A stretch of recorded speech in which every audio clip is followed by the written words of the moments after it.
bon braqueur, c'est le mec, il fait bien son boulot, toi. Et puis, il passe inaperçu, tranquille, pépère, toi. Puis après, bon, il fait sa petite boîte de nuit, il va manger avec ses amis, tout ça. La vie de braqueur, c'est la vie de guerrier, hein. Tu vas avec ta tribu, allez hop, tu ramènes un bison, et ben voilà, c'est comme ça, hein. Et il y a une part pour chacun, puis voilà, c'est ça. Mais sans faire de mal, tu vois, sans... Voilà.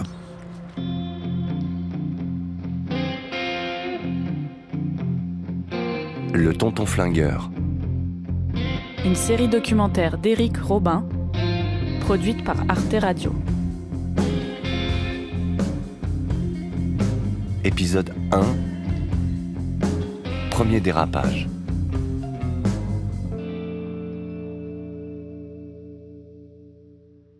J'ai dérapé dans le banditisme parce que j'avais un frère trisomique. J'avais à peu près 12 ans et demi, 13 ans. J'étais déjà bien formé pour mon âge, j'adorais le sport, tout ça. Je l'emmenais avec lui l'après-midi sortir un peu, il était content. Et puis on s'est trouvé devant une vitrine de charcutier, et dans la vitrine, il y avait une tête de porc, qui était sur un plateau qui était tranché, voilà. Et mon frère regardait la tête du cochon, puis ça le faisait rigoler. Alors il rigolait, il disait ouais, cochon, tout. Là le charcutier il est sorti, il s'est mis en colère, il a dit casse-toi de là avec ton monstre, et il me tire le bras. Alors je l'ai poussé, j'ai dit c'est bon. Donc je suis rentré après chez mes parents, et puis le soir, comme on était avec mes amis, quoi, voilà, on était une bande de copains. C'était dans les années 60, on avait des mobylettes, et puis on était les blousons noirs, quoi, on avait les perfaites, tout ça, quoi, voilà. Je raconte ça à mes potes, ils disent ouais, on va le crever, tu vas voir, attends, sa vitrine, on va lui refaire et tout. Alors bon, j'essaye de calmer le jeu, et là j'ai vu des gens qui avaient 25 à 27 ans, et c'était déjà qui étaient des braqueurs. Ils avaient des grosses frégates et tout ça, toi. Et les frères Intel, je dirais pas les noms par respect, c'est normal. Et ils me disent qu'est-ce qui s'est passé, Pierrot? Alors je leur explique. Ils me disent oh là là, bah attends, on va s'occuper de ça. Parce qu'eux, ils étaient super gentils avec mon frère. À chaque fois qu'ils le voyaient, ils allaient lui faire la bise et tout. Franchement, ils étaient adorables. Et il rentrait dans le café, tu veux boire un petit Diabolo Mentor, il était content. Lui, il disait toujours Las Vegas, il se croyait à Las Vegas qu'on était au café. 2h du matin arrive, le café ferme, je vais avec eux, et il y avait un chantier un peu plus loin, qui était là avec des barres puis des pavés. Voilà. Alors on a pris les pavés, et puis on s'est arrêté devant la charcuterie, et on est monté, ils avaient une grosse frégate sur le toit de la frégate, on a pris les pavés, on y a exposé sa vitrine, voilà. Et après, je suis parti avec ceux qui étaient plus grands que moi, et puis c'est comme ça qu'on a tapé les hold-up.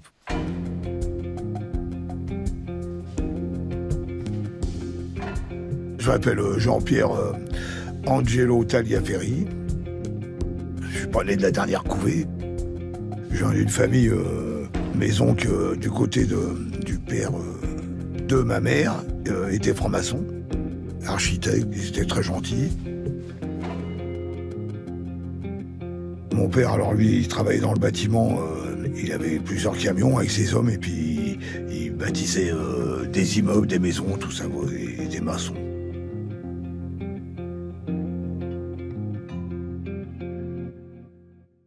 À l'époque, c'était facile. On rentrait dans les postes, c'était une porte battante, on faisait le tour, on repartait. La banque, on allait même au coffre, on partait avec les gros sacs et tout. Voilà. Alors donc, on l'avait même... ça nous a rigolé parce que on avait même un surnom, on s'appelait les gros sacs du sac, parce que ils étaient lourds à porter des fois sur l'épaule, et puis voilà. Et on pensait aux sacs de banque. Et puis après, on allait s'éclater en boîte et tout ça. Et puis j'ai acheté plein de cadeaux pour mon frangin, quoi. J'ai acheté des gros postes parce qu'il adorait la musique. Alors, il les mettait sur son épaule, musique. Alors il était super content. Et j'ai même une anecdote parce que il était très sensible par rapport à ce qu'on croit. Et un jour, les filles qui déboulent chez ma mère, putain, moi je sors de ma chambre, reste là, toi. Bon, je commence à en pousser un, alors ma mère dit arrête Jean-Pierre, arrête. Bon, donc j'arrête. Et lui, il savait ce que j'avais fait, parce que je lui disais, Bon, car il était content. Et quand il voyait des films d'Al Capone à la télé, il était là. Les cow-boys. Il était content quand les mecs ils faisaient la banque, quand ça tirait partout. Et quand il m'a vu me faire emmener par les policiers, j'ai toujours son regard sur moi. Il me regardait comme ça. Parce qu'il savait où je planquais mon pognon, je le cachais sous son lit. Comme il est handicapé, ils n'auront pas voir dans sa jambe, toi. Et j'ai croisé son regard, tu sais. Mais c'était comme un regard d'adulte, toi. D'un air de dire, t'inquiète pas, je dirai rien, mon frère. Et puis après, mon père, il est arrivé, alors lui, il les a virés carrément, il les dégagé de chez moi et tout. Comme c'était un ancien résistant, il avait délivré des gens des camps, tout ça. Et il avait une certaine notoriété aussi, tu vois. Les dehors, il pouvait pas les voir. Ça, c'est sûr, il fallait pas parler allemand. Alors là, il était anti-facho, anti-nazi. Donc voilà.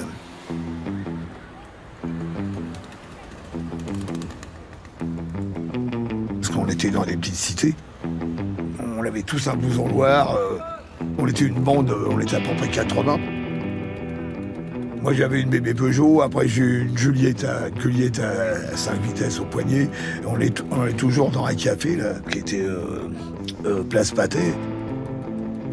Et on garait nos mobylettes sur la place et après on allait au café. Alors on jouait, déjà à cet âge-là, on avait 13 ans et demi, 14 ans. On est des gens assez balèzes dans la bande.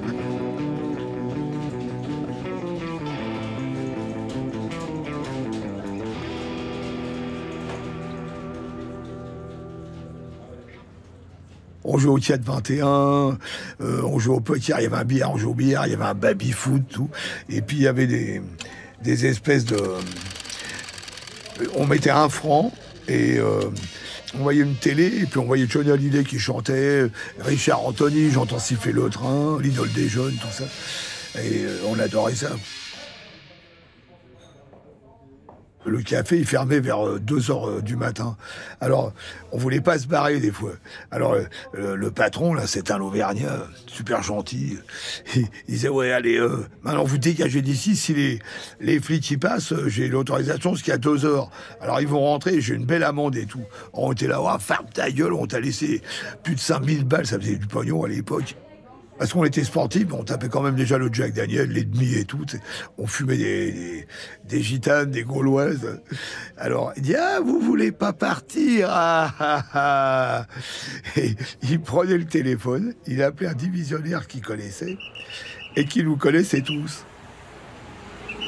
Alors, il arrivait, il y avait des grands cars, c'était des grands cars avec, tu sais, les flics qui avaient des câbles, les anciens flics avec les bâtons. Alors, ils voulaient monter nos mobylettes dans le car. Alors, nous, on tirait d'un côté et eux nous mettaient des coups de bâton sur les mains, toi.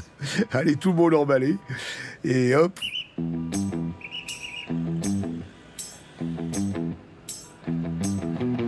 Quand on arrivait au commissariat, les cages n'étaient pas assez grands. On disait, bon, vous restez dans le car, vous irez à la SNCF.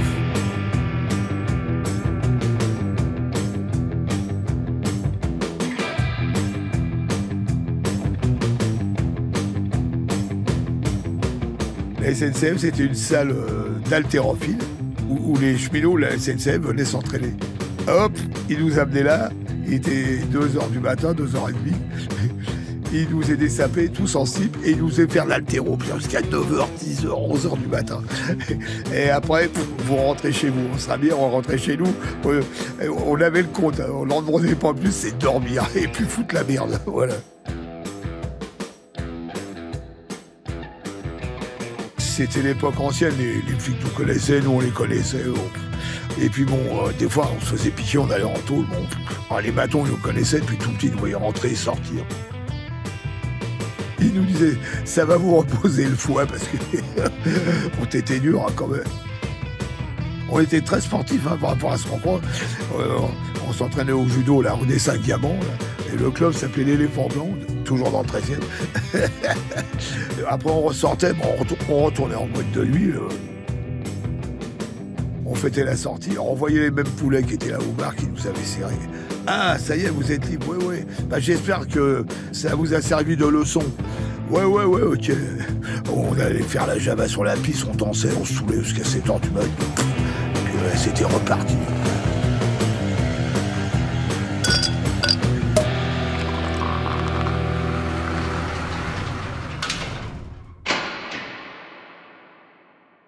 Je me suis marié à 15 ans après.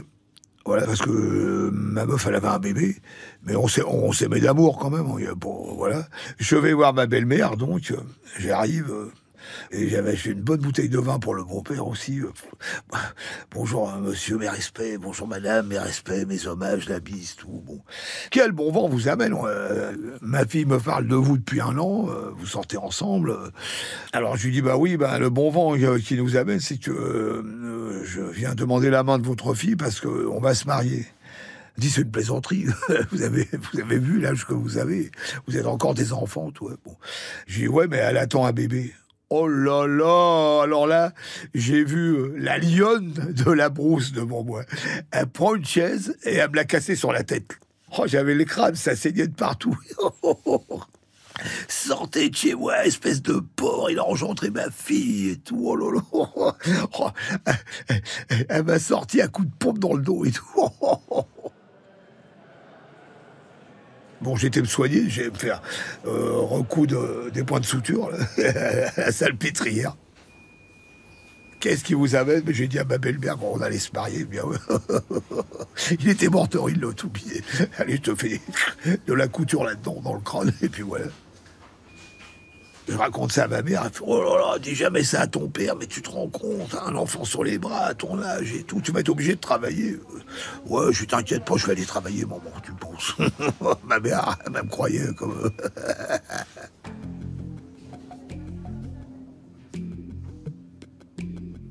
Mon père, il rentre le soir, il me dit, ouais, alors? Et je dis, papa, je vais avoir un bébé. Et il me dit, non mais... tu vas être obligé de lavorato. Ça veut dire travailler, c'est en italien. Ouais, je travaillerai. Il me dit, très bien, je vais te prendre dans mon équipe du bâtiment. Oh, putain. Bon, j'ai été une journée avec lui. Voilà. Je préfère aller en tôle. Toute la journée, les sacs de ciment qui arrivaient, parce qu'à l'époque, il n'y avait pas d'ascenseur, il fallait les monter sur l'épaule au 6e étage, au 5e, gâcher, la bétonnière qui tourne, le bruit, la poussière là-dedans. Je suis rentré le soir, oh là là, j'ai cru que j'avais un cancer. J'ai dit à ma mère, je vais me casser et dormir chez ma tante, je peux pas, c'est trop dur pour moi. Elle m'a dit, qu'est-ce que je vais dire à ton père? Je dis, tu diras ce que tu veux et tout. Alors ma mère elle faisait tous les papiers. Alors donc, elle a demandé au général de Gaulle une dispense pour que je puisse me marier à 15 ans. La dispense a été acceptée. Et puis, je me suis marié 3 mois plus tard, quoi. Voilà.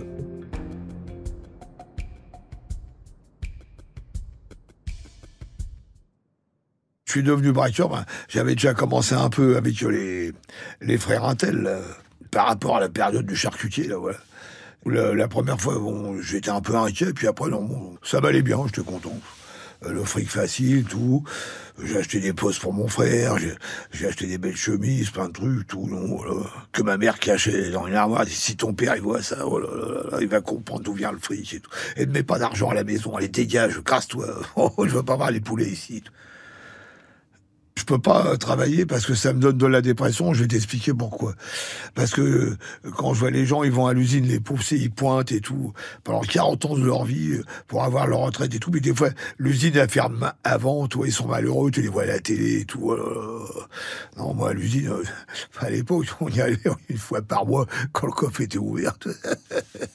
Voilà. Non, mais c'est vrai, ça me fait de la peine. Par contre, je respecte les gens qui travaillent. C'est se lève de bonne heure le matin, tout. C'est pas toujours facile. Des fois, t'as la grippe pour aller bosser. Alors, des fois, tu tombes sur un petit chef qui veut se la péter, tout. Alors là, je retourne en tôle parce que je passe par la fenêtre. Et j'aime pas les gens méchants.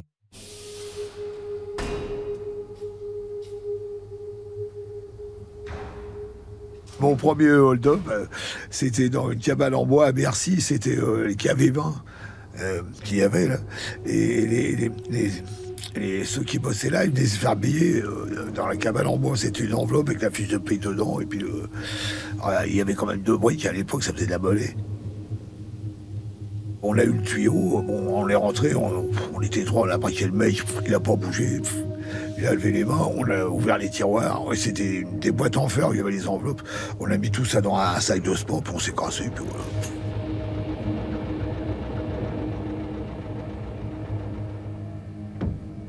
Eh ben, eux, ils avaient une MAT 49, là, c'était une mitraillette qu'ils avaient, une chacun, et moi j'avais un P08, un Lugière, qui leur appartenait, qui m'avait prêté.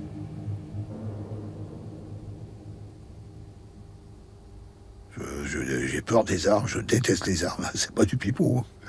Parce que quand t'as vécu dans la violence, toi, toujours voir du sang, tout ça. Chez moi, j'ai que des grosses pluches et des gorilles, des grosses pluches. Je vis avec mes pluches. Ma petite femme, par contre, alors c'est une championne de tir, elle est présidente du tir maintenant. Alors elle est en règle, elle a un coffre, elle met les trucs dedans, tout. C'est sa passion. Moi, les armes, c'est pas ma passion, les armes. Je préfère le sport. L'haltérophile, la natation, le judo, mes pluches, et puis mes amis, et puis on est tous ensemble, bien réunis la nuit, des fois on se fait des bonnes jabas, bon, on devient des gamins. Tu te rappelles ce maton-là, oh, voilà. Oh le maton, le galon d'or, là, oh, les blagues qu'on y a fait, oh là là. Et tu te rappelles, ah, GG, bah lui, bah, il est mort d'un cancer, mais bon, il s'est quand même fait ses 19 piges, mais c'est un brave mec. Alors, le café au bas, le patron, il est mort de rire, il dit « Quand je vois débouler tous les anciens, c'est la cour de récréation. » Il dit « Chacun raconte ses histoires. Plus on boit, plus on rigole, plus on déconne. » Et puis voilà.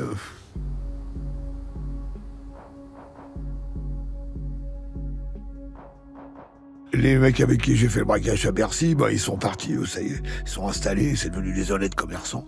Voilà. Bon, moi, comme j'étais plus jeune, j'ai fréquenté une autre équipe. Et puis on a tapé des autres bracos, puis voilà.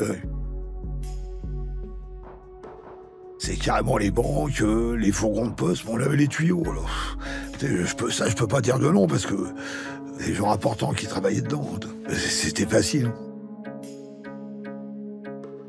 Alors moi, je préparais pas, j'ai des potes qui s'entraînaient devant la glace, ils étaient là, ouais, bouge pas, tout. Bon, on avait un Corse le chat Agile qui était super, qui travaillait avec nous. Alors lui, il nous donnait que des indications. Oh Piolo, il faut mettre que des gants en laine, des cagoules en laine, parce que les gants en cuir, c'est pas bon, ça les traces. Mais les gants en laine, il n'y a pas de traces, même s'il y a de la poudre, il n'y a pas de traces dessus et tout. Les cagoules, pareil. Alors on était là, ouais, t'as raison, Corsica et tout. Alors lui, on l'appelait le chat agile parce que il était d'une rapidité. Oh là, il enjambait tout de suite le comptoir. Bam, bon, allez, on les mains à peau de lapin. On voit tout ça. Tout. Oh, il était chaud. Et c'était un super brave mec.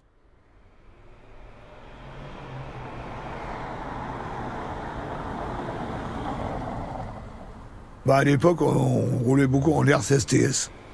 Parce que c'était rapide et tout ça. Alors on arrivait direct, on regardait, on avait une voiture en règle, on repérait un mec avec ça, toc toc. Dès qu'il sortait sa bagnole, bonjour police, on avait des fausses plaques, le mec il comprenait pas. On le jetait par terre, on lui prenait les clés, on se barrait avec la bagnole.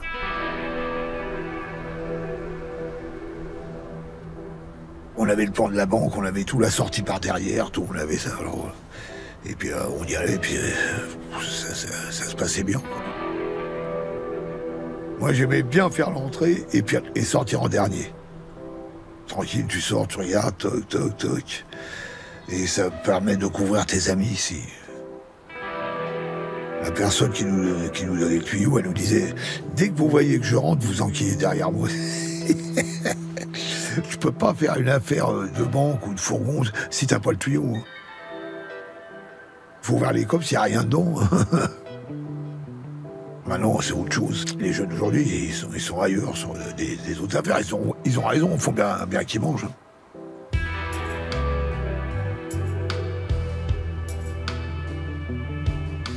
C'était plus simple, c'est vrai, parce qu'il y avait moins de caméras, il y avait moins de portes blindées, tout ça. Bon, c'est vrai que c'était plus simple. Mais les braqueurs d'aujourd'hui, quand c'est bien fait le boulot, je les respecte. Ils vont chercher l'argent où il y en a. Hein. Un vrai braqueur, il va pas t'agresser dans la rue, il va pas agresser une vieille, il va pas agresser un gosse, il va pas agresser un kidam, toi. Et puis, il est généreux, s'il peut aider son voisin. On le faisait, on avait des voisins qui avaient des loyers de retard. Bon, allez, on l'enfilait pour le loyer, et puis voilà. À suivre.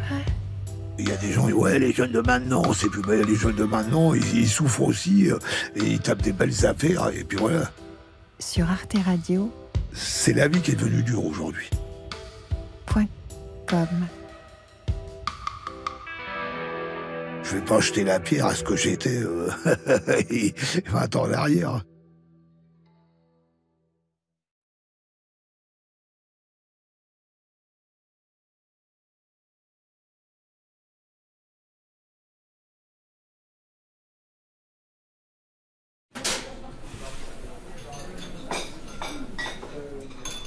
Il y avait un café, il s'appelait le café de la banque. Et en face, il y avait une banque. On rentrait, plaf, on braquait, on se réfugiait dans le café de la banque. Ouais. Il y avait une petite cour derrière, on allait cacher les sacs, on se décagoulait, on avait les gilets pare-balles, les calibres, on planquait ça dans la cour. Il y avait un cabanon, on fermait. Et après, on se mettait à la terrasse, tranquille, c'était un été, je me rappelle. Et on avait des maillots... C'était marqué maître nageur sauveteur dessus et tout. On se mettait à la terrasse, on voyait les flics qui arrivaient, ils passaient devant nous, nous on les saluait. Ah, ça va les maîtres nageurs? Ouais, ça va, vous allez bien? Vous avez rien vu? Oh, non, non, on vient d'arriver.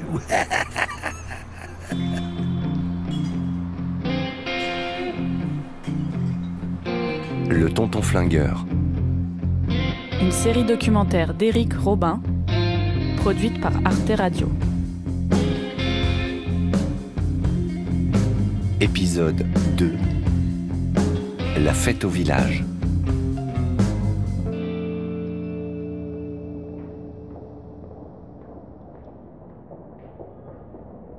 On a eu beaucoup de Russes comme ça. Pour ça, ils avaient du mal à nous choper. Une autre banque, pareil.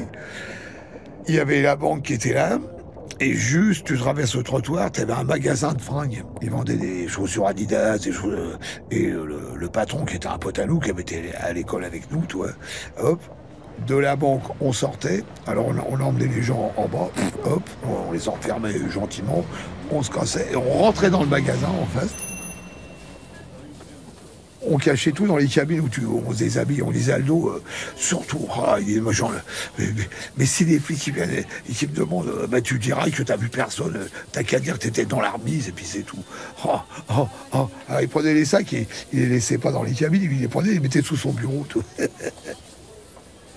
On a eu que des trucs comme ça, des bons tuyaux. Tout.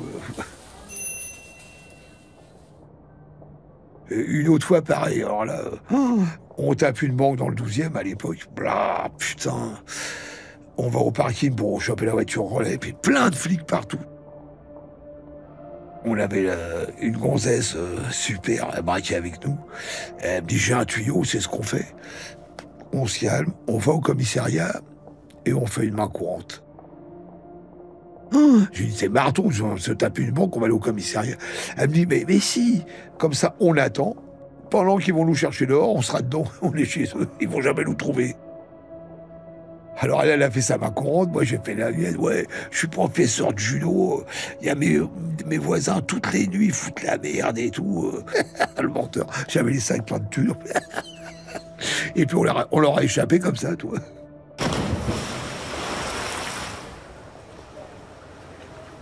Oh, c'était en 75, ouais, 1975. Et après, on allait se réfugier dans une piscine. C'était l'été. On cachait les sacs là, dans des placards, parce que tu pouvais louer ton placard à l'époque. Et puis, on voyait les hélicos au-dessus du périph' et tout. On était là en train de se faire bronzer au soleil. Et on volait sans rien. Et 2 jours après, on venait rechercher les sacs. On faisait le partage. Et puis, ouais, pour laver la monnaie, parce qu'on avait quelqu'un de bien dans un casino qui nous lavait la monnaie, qui était à l'époque mon futur beau-frère. Quoi, voilà. Il était croupier. Voilà, on était une petite équipe de joyeux lutins. Parce qu'à l'époque, il y avait beaucoup de liquide. Le plus petit qu'on a fait, c'est 40 briques, le plus petit. Le dernier, là, on avait pris 180 bâtons. Là. Oh non, on n'avait que des tuyaux. On y allait qu'à coup sûr. Un autre, là, je couchais avec la directrice, alors là...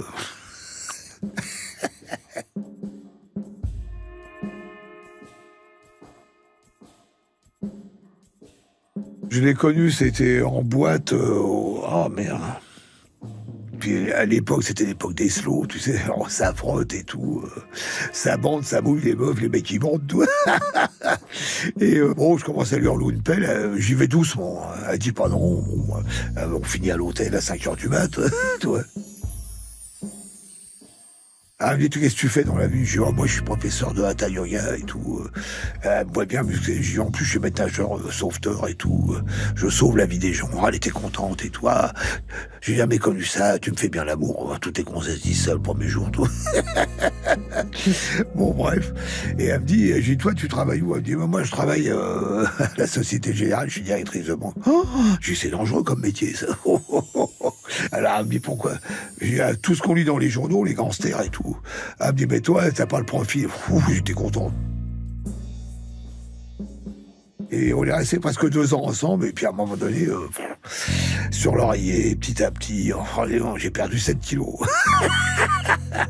Bon, elle m'a filé le tuyau d'une autre banque, pas dans celle où elle travaillait, toi.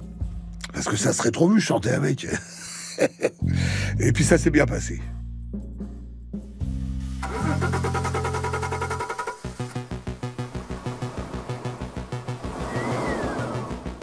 On avait des fourgons de poste, ouais, c'est vrai, mais bon, dont le receveur était d'accord. Alors, on est rentré dans la cour de la poste. Le fourgon était déjà chargé, il y avait les postiers qui étaient là. Alors, eux, ils n'étaient pas d'accord, par contre. On les a braqués, et hop, on est rentré, paf! On a attendu que les portes s'ouvrent, ils ont ouvert les portes parce que le chauffeur et puis celui qui est à côté du chauffeur, avant de monter dans le camion pour sortir, là, RCSTS devant, on bloque, on sort, les maths, cagoules, gilets pare-balles, ils ont pas mangé. On les a fait descendre du camion, allongés par terre. On a pris les sacs à l'arrière du camion, on a mis ça dans la RCSTS, puis une autre voiture qui nous attendait devant la poste, on a mis les autres sacs là. On est sortis, on a piqué les clés de la porte, on les a enfermés à clé et on s'est barré.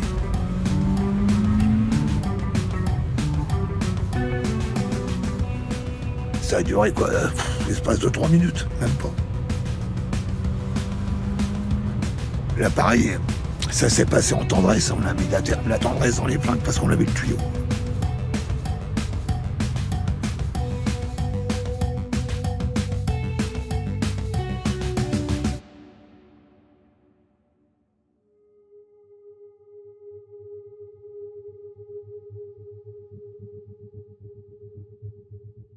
On a commencé à taper dur en 73.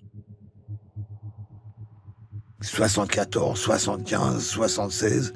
Je suis tombé en 76 pour un enlèvement de banquier aussi.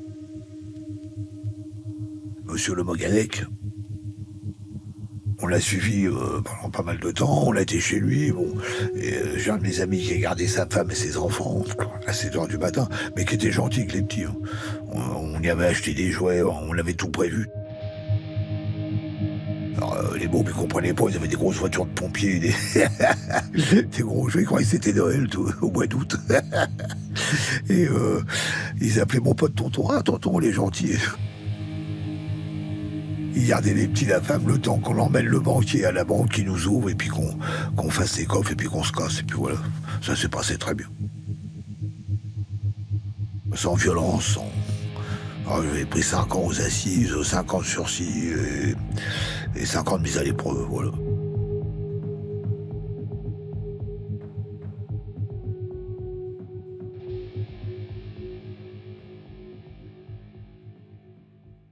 Alors, j'avais un superbe avocat, Cohen Bakri. Alors lui, c'est le Christ des prisonniers. Parce que la dernière affaire qu'il a eue, il est venu sonner à la porte de la prison de la Santé. Et les bâtons le connaissaient. Ils disaient, qu'est-ce que tu fous là, Gabi? Il fait, ouais, vous me mettez au mitard, vous me mettez en grève dans la fin, mais je sortirai mon client. Il disait, mais ça va pas, t'es marteau, casse-toi. Et puis alors lui, je l'adore. Il y a 2 hommes que j'adore dans ma vie, c'est Gabi Cohen Bakri et un autre homme aussi, dont j'aurais voulu être son garde du corps et vivre cette époque. Il serait jamais tombé, c'est Jean Moulin. J'aurais voulu être son garde du corps et son bras droit. Et il serait jamais tombé dans le piège où il est tombé. Voilà. Et j'aurais bien voulu vivre cette époque pour apprendre à sauter en parachute, tout ça, puis aller chercher les gens dans les camps, puis les délivrer.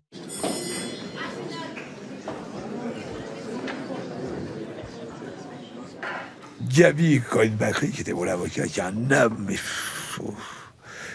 un amour. Il est au-delà de l'amour des hommes, lui. Il est bien plus haut que ça. Alors quand il arrivait déjà dans un tribunal pour sortir les mecs, alors il y avait déjà les juges, ils avaient les boules après lui. Il l'appelait le chewing-gum. Alors un jour j'étais en instruction et je dis au juge, mais pourquoi vous l'appelez le chewing-gum? Parce qu'il me dit, vous avez bien choisi encore le chewing-gum. Il me dit, parce que celui-là, je commence à en avoir marre. Je le fous par la tête et il rentre par la porte. Je le fous à la porte, il rentre par la tête. Et il me traite de facho, vous vous rendez compte?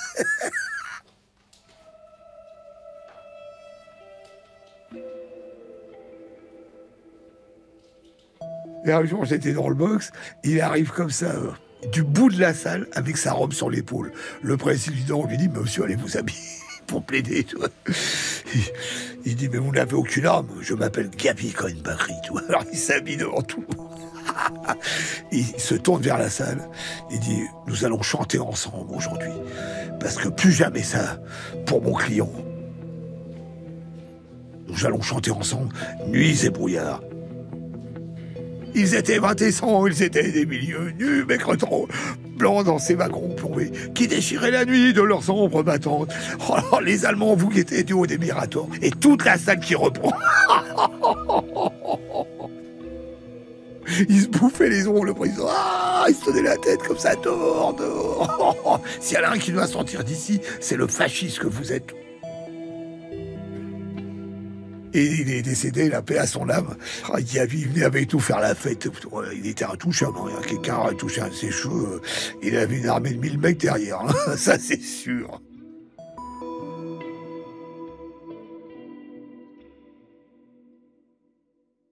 Quand je suis sorti, j'arrive chez moi. Alors ma femme, elle voulait plus me voir. Elle était contente quand la vie était belle, tout.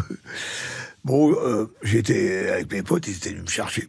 J'ai dit, bon, je vais chez moi. J'étais quand même propriétaire de mon appartement. Bon, j'arrive, les serrures étaient changées. Je sonne, ça répond pas. Je remonte l'escalier, j'ai à mon pote, on va chercher ce qu'il faut. Je pète la lourde, je suis chez moi quand même. Bon. Au même moment, la porte s'ouvre. Alors je redescends, je vois un mec qui est en robe de chambre, parce qu'il était 10h du mat'. Il me dit, bonjour, qu'est-ce que vous venez faire ici? Je m'appelle Michel. Je lui mets mon poing dans la gueule et je lui dis, je m'appelle Jean-Pierre. Boum! Alors il tombe, le pauvre. Ma femme arrive. Laisse-le, il va s'en aller, laisse-le, il va s'en aller. Je fais, non, je vous 48 heures, vous dégagez, je suis chez moi. Bon, elle s'est barrée avec Michel, et puis voilà. Et j'ai récupéré l'appart que j'ai vendu après, puis voilà. J'ai vendu mon appart, il était vendu au bout de 4 mois pour une poignée de cerises parce que j'ai besoin de thunes. Et après, on a retapé les bracos, puis on est parti. C'était la fête au village tous les jours.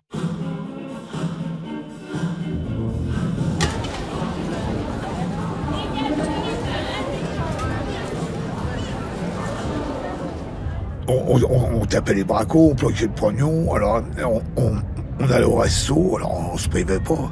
Et après, on allait direct en boîte. Dans les années 80, il y avait une chanson qu'on aimait bien, c'était Le Fric, c'est chic. Alors c'était une boîte de nuit, t'avais le rez-de-chaussée, et tu montais en haut, c'était un balcon, et ça faisait piste de danse aussi. Mais du balcon, tu voyais la piste de danse en bas. Alors nous, on prenait les billets, on les jetait comme ça sur la piste en bas, et puis on prenait des liasses, et on se touchait les couilles avec, on décollait, et on avait marre d'ici, on donnait de la thune qu'il la rapoisse au moins 20 fois. Alors tout le monde voulait attraper les sous, le fric, c'est chiant. On se faisait déjà pas repérer, toi.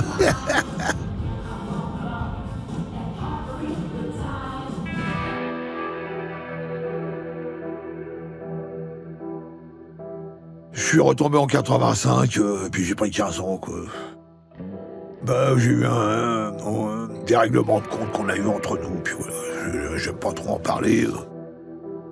Quand tu viens emmerder quelqu'un, si t'as les épaules, garçon, pas de problème. Hein. Faut aller jusqu'au bout. Hein.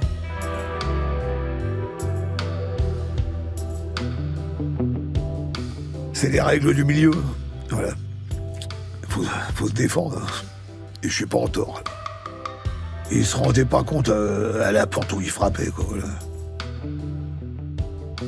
Ça serait maintenant, j'aurais baissé les bras, j'aurais dit ouais vas-y t'es le plus fort et c'est bon allez casse-toi.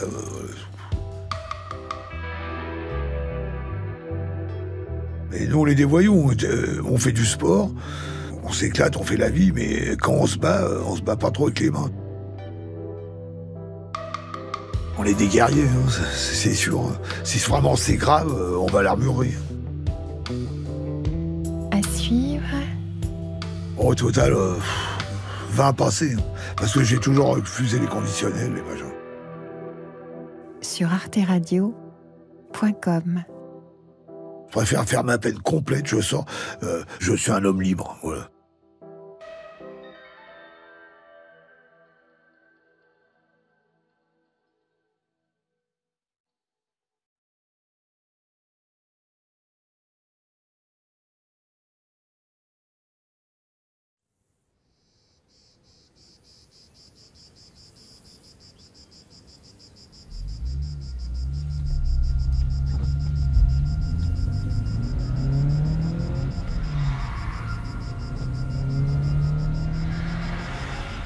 On sortait d'une petite banque.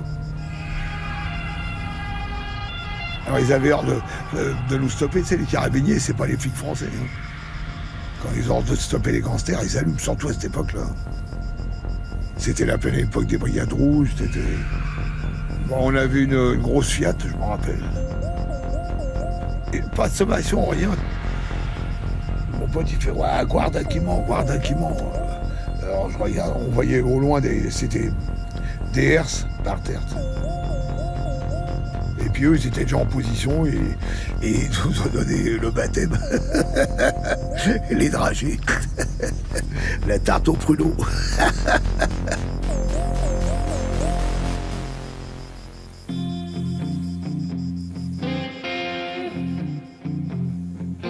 Le tonton flingueur. Une série documentaire d'Éric Robin, produite par Arte Radio. Épisode 3. Du plomb, des barreaux et des planches.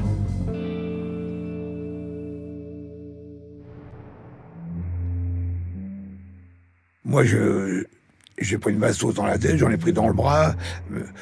Ma copine à côté, elle était coupée en deux. Derrière, pareil, ouais. Tu vois, la voiture a un hérisson, on aurait dit, par les bastos. Je me suis retrouvé à la morgue et je me suis réveillé parce que quand il y a l'autopsie, ils regardent, puis hein, j'ai eu comme un râle, alors ils ont mis une petite glace. Là. J'ai fait 7 heures de bloc et je me suis réveillé à l'hosto, dans l'église. Quand je me suis réveillé du coma, le premier truc que j'ai vu devant moi, alors j'avais plein d'escarpes partout, ça me brûlait. J'entends tout, les machines là. Oh putain, je vois les yeux, c'était tout flou. Qu'est-ce que je vois devant moi? Et je me suis cru dans une église.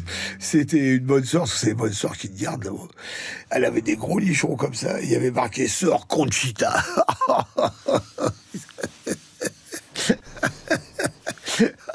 Je me suis cru en train de faire ma communion privée.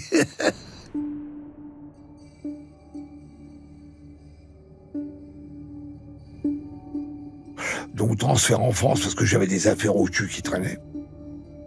Des gens qui ont trop parlé. Oui, il était avec nous dans tel poste, il était avec nous dans tel banque. Ils m'ont mis pas mal d'affaires sur le dos, mais ils croyaient que j'étais mort. Et puis après, je suis repassé encore cette troisième fois aux assises. Là, c'était 15 ans. Ouais, 15 piges. Ouais, c'était l'ordonnance médicale.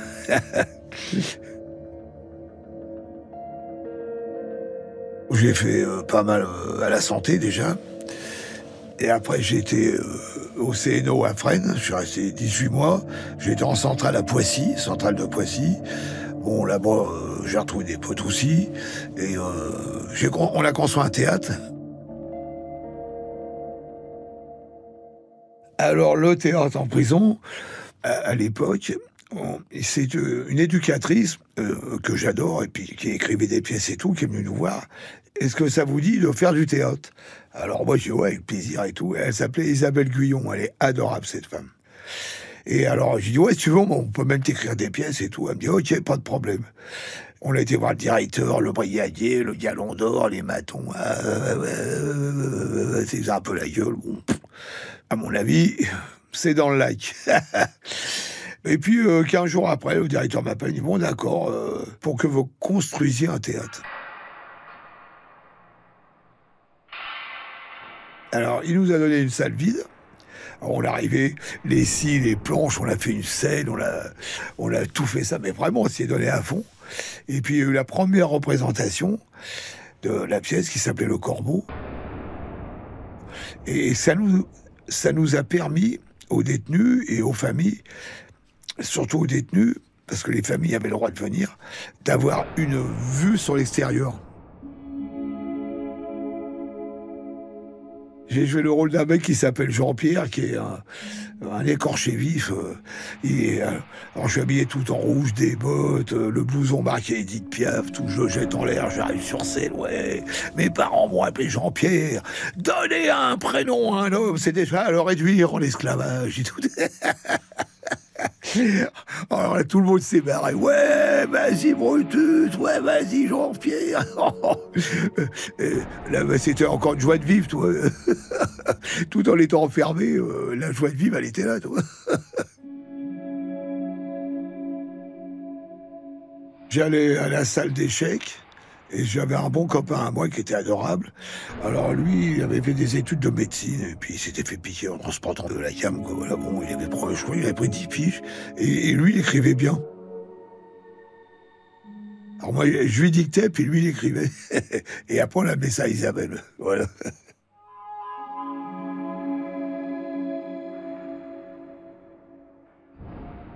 Je sais pas trop bien écrire, mais lire, ça va. Je mets le texte devant moi, je me concentre bien, je mets mes lunettes maintenant parce que je suis vieux, et hop, je regarde. Et en 10 minutes, je veux plus voir le texte. Allez, c'est comme ça que je fais le cinéma d'ailleurs. Ça y est, je le sais, c'est pas la peine que. Et après, les réalisateurs me disent, vas-y, joue à ta manière et tout. J'ai moi, il faut me laisser tranquille. Quand je joue, j'ai besoin de liberté.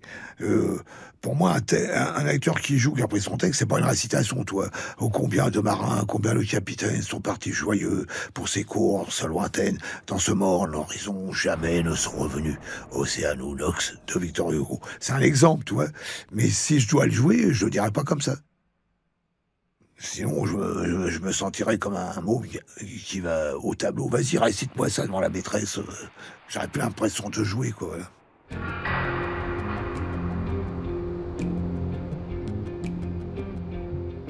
Après, j'ai été transféré à la centrale de Clairvaux. Bon, j'ai rien compris. Soi-disant que je voulais m'évader. Parce que j'avais écrit une pièce, ça s'appelait L'évasion. Alors, on devait creuser sous le théâtre. Bon, voilà, ils ont senti la fumée, ils ont dit celui-là, allez. Il est entre le loup et le renard. Donc voilà, ça a été là-bas aussi. Je tenais la salle de sport. Là-bas, ça s'est bien passé. Voilà.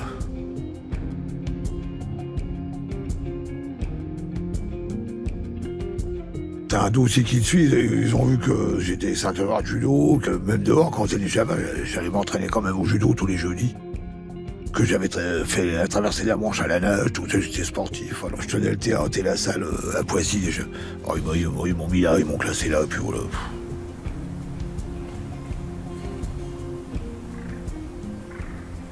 Bon, Clairvaux, c'est vrai que c'est dur comme prison. L'hiver, il fait -20, alors tu cailles parce qu'à l'époque où j'étais, il fait très froid l'hiver parce que c'est la Champagne-Ardenne, toi, en face, c'est un peu les bois. Bon, alors le camion, il pouvait pas monter pour chauffer avec le charbon parce que ça glissait avec la neige. C'est vrai qu'on a froid. Tous les soirs à 5 heures, t'as les corbeaux qui tournent. Quoi oh, tu te crois dans un camp de concentration. C'est la déportation, Clairvaux. Oh, j'ai resté 3 ans là-bas.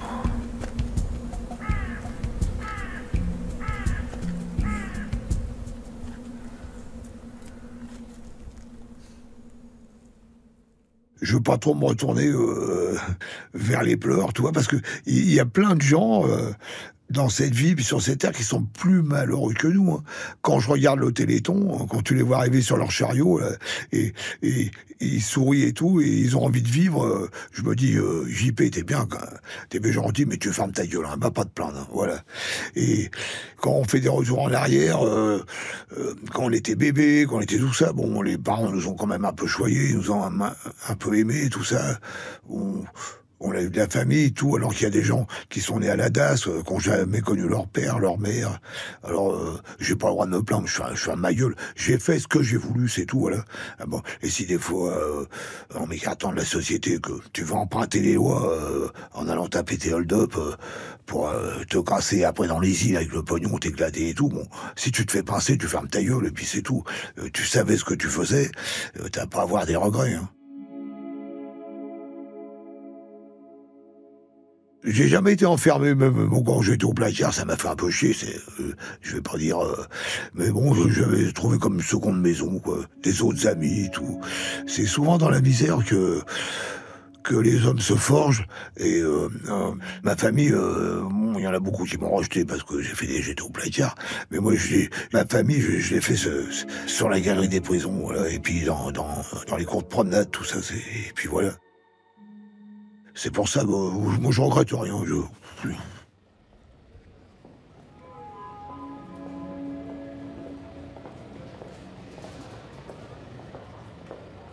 Enfin, j'étais avec ma copine dans les halles, là, pareil.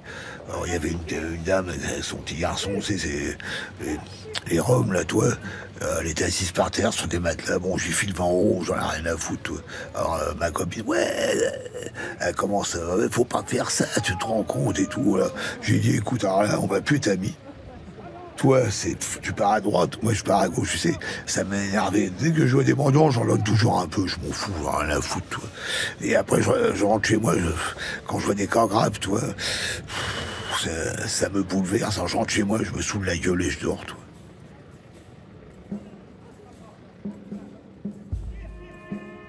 Moi, je suis sorti au bout de 15 piges, et bon, j'ai rencontré cette petite diavroche, cette petite poivrotte. Bon, je suis tombé amoureux, tout, bon. J'avais envie d'air, j'avais plus envie de flingue, tout, j'avais plus envie d'aller dans les banques, j'en avais marre, toi. J'ai souffert, j'ai eu une période dure, toi. Donc, j'avais envie de vous dire clochard, voilà. Ouais. Et je suis parti avec elle.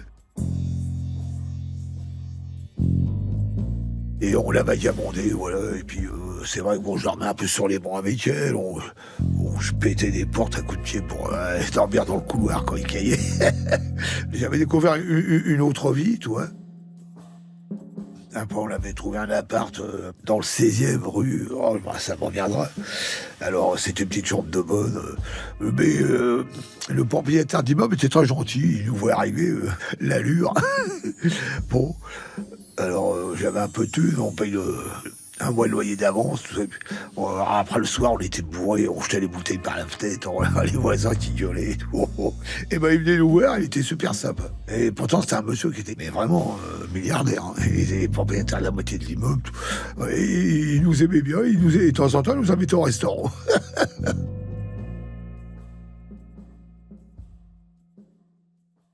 Tu sais, quand tu sors de très bas, t'es heureux, même quand tu rencontres des gens qui sont en bas, parce que tu dis, la liberté, c'est quoi? C'est être heureux, c'est être malheureux. Voilà, je m'entendais bien avec elle, on se marrait bien. Bon, alors après, on s'est séparés, parce que son père est venu la rechercher, c'était une certaine situation d'ailleurs. Bon, elle est rentrée chez elle, et j'ai connu une barmaid, alors elle habitait dans les halles rue de la petite truanderie.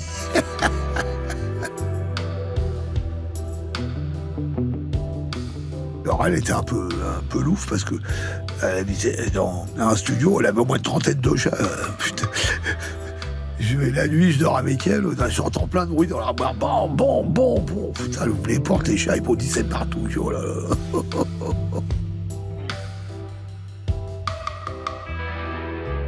À suivre.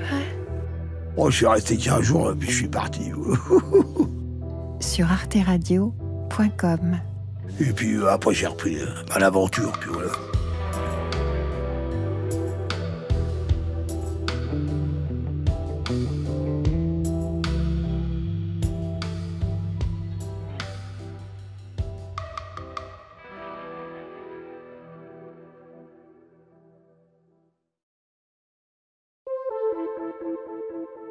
Bon, j'ai eu beaucoup de femmes dans ma vie.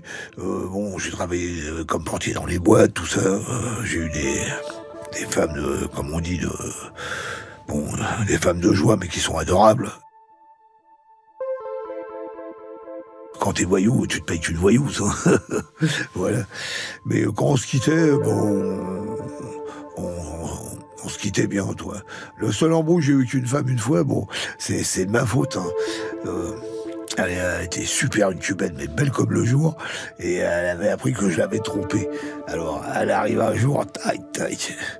Moi, j'étais allongé sur le lit, je lisais un bouquin, d'un seul coup, elle me sort un flingue, elle me tire dessus. Oh, j'étais à 4 pattes sous le lit. Elle me disait, moi, j'aime. Alors, le concierge, ils vont monter voir ce qui se passait, il l'a vu partir comme une furie. Oh, j'étais à 4 pattes sous le lit. Oh, le braqueur. J'en veux pas, je m'en fous, c'est la vie. J'avais qu'à être moi volage, voilà. Le tonton flingueur. Une série documentaire d'Éric Robin, produite par Arte Radio. Dernier épisode. Les voix de la sagesse. Je cherche pour appeler aux femmes. Moi, je les respecte, parce que déjà, on vient tous d'une femme. C'est vrai, on sent tous d'une matrice. Si elles étaient pas là, bah, elles seraient pas là non plus, mais nous non plus, toi. J'ai beaucoup vécu des péripétitiennes aussi. D'abord, c'est mon poème préféré, les péripétitiennes. Ce sont les plus belles étoiles du ciel et tout. Bon, j'ai beaucoup vécu avec, mais bon, j'ai jamais été macro, par contre. Alors, ils m'ont fiché au proxénétisme parce qu'à chaque fois je tombais, j'avais une pute dans le lit. Mais moi, j'allais chercher mes sous. Elle allait chercher les siens, et j'ai pas besoin de sa thune. Avec les hold-up qu'on faisait, j'étais 20 fois plus riche qu'elle. Même des fois, je leur repassais, alors, toi. C'est leur métier, c'est des voyous aussi. Hein. Souvent, ceux qui leur jettent la pierre, c'est malheureux de parler que ça, c'est ceux qui vont les voir en cachette. Alors. Les bons pères de famille, après ils rentrent chez eux, ils voient leur femme, le mot sur les genoux et tout. Ah, t'as vu ces putes et tout. Enfin, j'aime pas voir ça en bas dans la rue, hein, alors qui a été le matin en cachette. Je trouve ça ignoble. Tu sais, si une femme, tu lui plais, elle ira vers toi. Si tu lui plais pas, bon, tu seras bon copain, mais voilà. Comme on dit, en amour, ça va, ça vient, autant l'emporte le vent.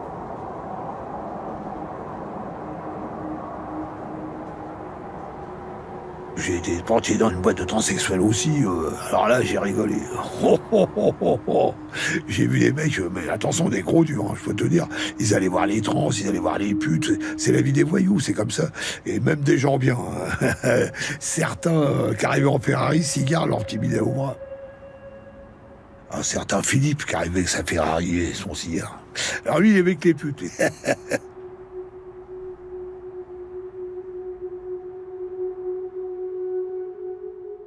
Les transgenres, pour moi, c'est un peuple.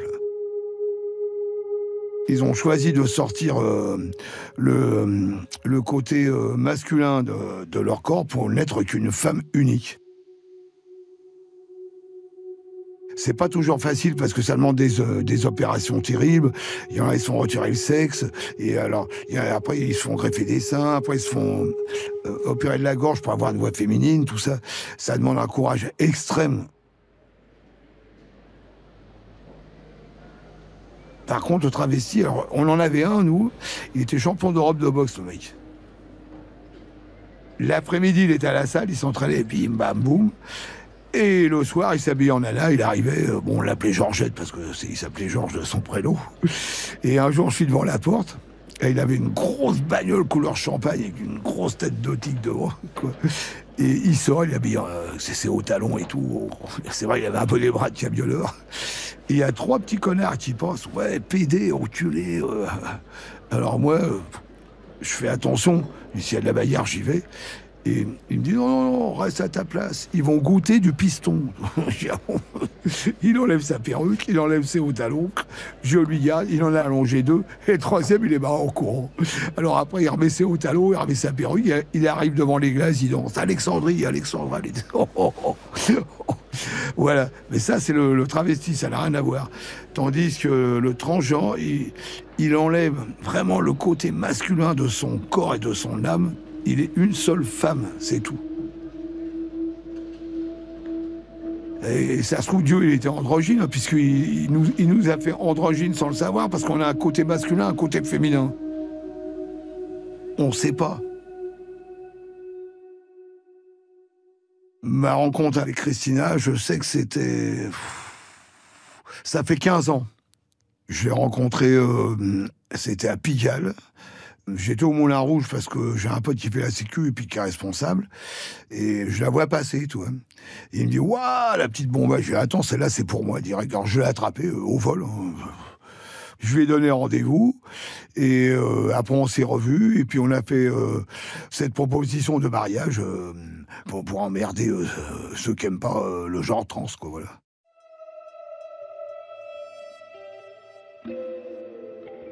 Et on s'est pris tout de suite l'un de l'autre, et puis voilà.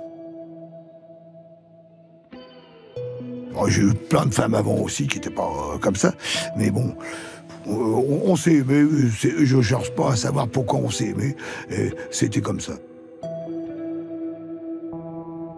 Alors après, on va faire un beau mariage et tout. Alors j'ai senti qu'elle était heureuse de faire ce mariage pour montrer aux gens, puis il y a des gens qui ont jeté un peu la pierre parce qu'elle est transgenre, quoi, voilà.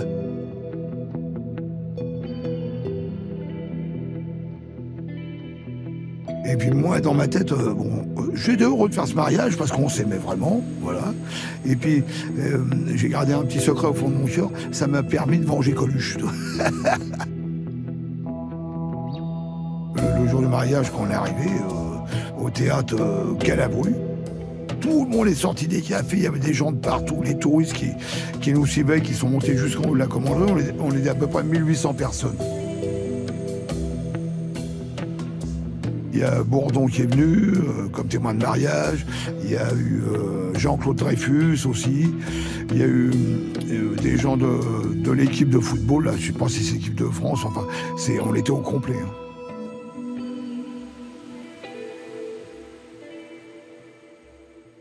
On s'entend super bien. Alors, son dada, c'est le tir. Elle va dans un centre de tir. Alors, c'est marrant parce que, bon, la maison, elle a ses armes. Et puis, moi j'ai mes pluches parce que j'adore les gorilles. J'adore les orques aussi. Alors, j'ai des gros orques en peluche, des petites baleines, tout ça. C'est marrant parce que quand mes potes, ils viennent, ils sont morts de rêve. Oh, Pierrot, t'es retombé en enfance, quoi. Et puis alors, quand tu vois Christina, c'est elle la dure. On est heureux comme deux gosses sur la lune. Et puis voilà, je vois ses enfants, ils sont adorables. Je vois son ancienne femme. Elle est adorable aussi.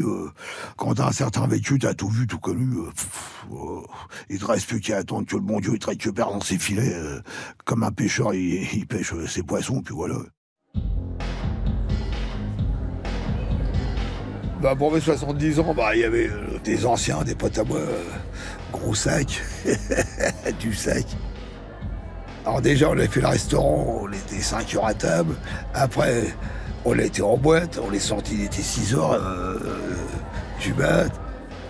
Mon ami, il a du Jaguar, alors, et qu'on les a un peu de travers. Bon, les poulets, et manque de pont, on se fait griller, voilà, mettez-vous sur le côté. On faisait les faillots, bonjour messieurs, mes respects, toi. Parce que s'ils vous embarquent, ils nous tapent au casier, on reste longtemps, toi. On vous prend les clés, vous viendrez, quand tout ira bien, aller chercher au commissariat. Bon, l'hôtel arrondissement, d'accord, ok. On se barre, on fait ses 500, 800 mètres à pied, et d'un seul coup, mon pote, il me dit, ah, viens, on retourne à la bagnole. Je lui dis, mais ça va pas, tu vas la démarrer comment? Il me dit, mais j'ai toujours le double des clés. C'est ça, les anciens, toi. Oh, putain. Alors, nous, on se cache dans une porte cochère, elle était la chercher tout seul, et dès qu'il est arrivé, clac, on a ouvert les portes, on est rentré, on s'est barré. Mais c'est que le lendemain, elle se passe. 3 jours après, elle était convoquée au commissariat, quand même.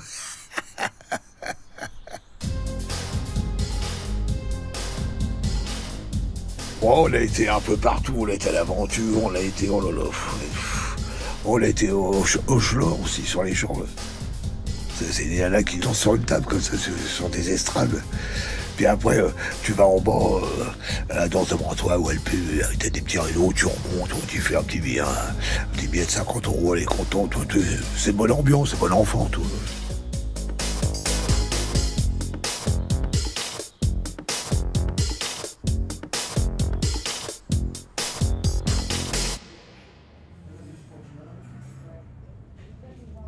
J'ai picolé très jeune, quand j'étais blouson noir, avec nos petites mobylettes et tout, tu sais, on arrivait, on gardait nos chiottes, on appelait ça, nos chiottes ou nos bécanes sous le trottoir.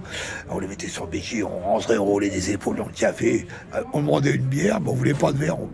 Tu sais, à l'époque, il débouchait ça, le barman, on buvait au goulot, tu sais, et c'est qui boirait le plus, il y a qui fumerait le plus.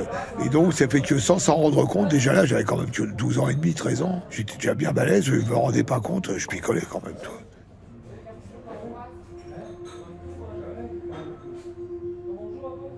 J'ai été alcoolique des années. Bon, alors ça, c'est mon côté connard. On sort tous du placard, on se retrouve tous, on l'a tous morflé, tu vois. Alors on commence, vas-y ma gueule, allez à ta santé et tout ça. Alors on les 10, ça prend les 20, ça prend les 30, l'autre il arrive, il garde sa bagnole en travers. ouais, on se fait tout le monde se fait la bise, tu vois. C'est la famille des trottoirs de Mali, tu vois. on picole, après on passe à table. Alors à table, je te dis pas, alors après le digestif, 1 litre de prune, après bon, on va faire la sieste, après le soir on recommence et on se retrouve en boîte, et puis alors en boîte c'est bouteille. Et bon, j'étais devenu alcoolique, c'est vrai, mais par contre je n'avais pas lâché le sport. Je dormais 2-3 heures, une douche glacée, et j'allais au poil, jeudi, lundi j'allais au judo, j'ai jamais lâché le sport. À un moment donné, j'ai fréquenté une fille qui était belle comme le jour, un peu folle, quoi. Elle picolait grave, elle fumait 3 paquets, la nuit elle sortait, on sortait ensemble. Dans les boîtes, une bouteille de whisky, c'est comme si moi je bois un verre d'eau. J'étais arrivé que je buvais quoi, un demi-litre de whisky.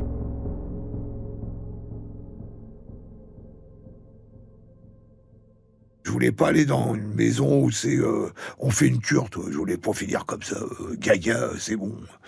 Je critique pas, t'as des gens qui en ont besoin, parce qu'ils sont pas très forts caractère, c'est pas de leur faute. Hein. Et donc, je me suis dit, ça, tout ce qui t'arrive dans la vie, il faut le guérir par toi-même. On a plein de ressources en nous, plein de sacras, plein d'étoiles dans la tête. Ça, c'est le boss qui nous a fait ça, il nous a fait à son image. Et on a 6 glandes dans le corps. Alors, si tu te sers pas de toi-même et de ta volonté pour guérir par toi-même, à moins que tu aies une grave maladie comme un cancer, tout ça. Bon, mais même ça, je me suis dit, c'est à moi de prendre les choses en main, ou sinon je m'en sortirai jamais, voilà. J'ai réussi à me guérir, voilà. Mais c'était grave, hein. J'ai souffert pendant un an, je transpirais et tout. Et je me sens pas un héros pour ça, j'ai eu la force de le faire, c'est tout. Je remercie le bon Dieu de m'avoir donné cette force intérieure, et puis c'est tout. J'ai connu aussi un moine tibétain qui m'a appris le hatha yoga. Donc c'était un restaurant tibétain qui est rue Le Pic. Je rentre dans ce restaurant et je bois, je mange, et puis il m'a offert un petit verre de vin pour finir le repas. Et je lui dis, bonjour monsieur, vous êtes tibétain et tout. Il me dit, oui, je m'appelle Tenzin et tout ça. Bon, ok, on parle et tout. Il a vu que j'étais un peu à l'ouest, toi, mais super gentil le mec. Et d'un seul coup, je me suis senti bien en face, toi. J'ai comme un équilibre. qui a commencé à remonter. Tu vois, j'ai senti mes membres, j'ai senti ma tête. Il m'a emmené au temple tibétain, là, et qui est à Vincennes. Un autre aussi, où il y a une maîtresse tibétaine, qui est place des Fêtes. J'ai essayé d'esquiver un peu mes potes, j'avais plus envie de ça, voilà. Je voulais être tranquille, parce que j'avais retrouvé mon équilibre. Donc j'étais dans une piscine parisienne après, qui est dans le 12e arrondissement, et là il y avait plein d'acteurs, il y avait Darmon, il y avait Bourdon que j'ai rencontré, voilà. Il y en avait un paquet, il y avait Sophie Marceau, il y avait Vincent Landon, tout ça qui venait là, Albert Drey, tout ça. Donc j'aurais donné des cours de Hatha Yoga. Et puis après il y a Bourdon, il me dit ouais, si tu veux tourner dans un film où tu fais du Hatha Yoga, ok. Alors il me dit t'habites où? Bah j'ai dit sur les bancs de Paris, moi. Il me dit c'est une blague ou quoi? Alors il me dit bon ouais, tu viens à la maison, je te passe un studio et tout. Et puis je suis content que t'aies arrêté les conneries et tout ça. Parce qu'on avait été mangé ensemble, alors j'ai raconté un peu ma vie. Et le premier film qu'on a fait ensemble, c'était Le Paris, où je fais tourner mon ventre, justement. Ça s'appelle La Vague, en Hatha Yoga. J'ai toujours des rôles comme ça, des rôles de gitans, de gangsters qui sortent de tôle. Voilà.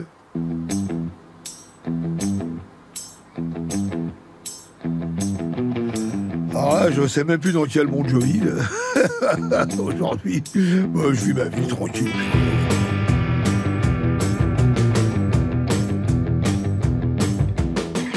Je revois mes enfants, mes petits-enfants.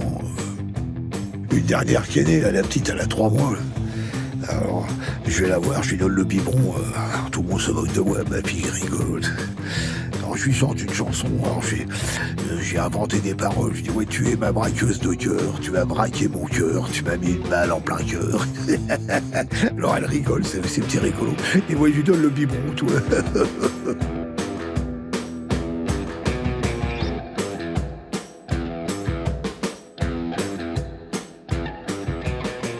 Il y a un proverbe qui dit personne ne peut prévenir l'avenir.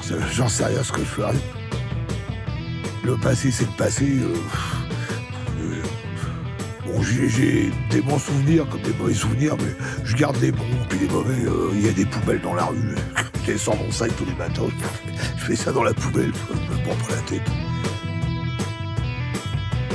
J'ai 72 balais, il en reste quoi, 20 piges à vivre. Autant les vivre dans le vent, tranquille. Moi, de toute façon, j'aime pas la violence, je l'ai trop connue. Je me sens un peu comme un Moïse, tu sais. Allez, Matoc, mon bâton de sagesse, puis voilà.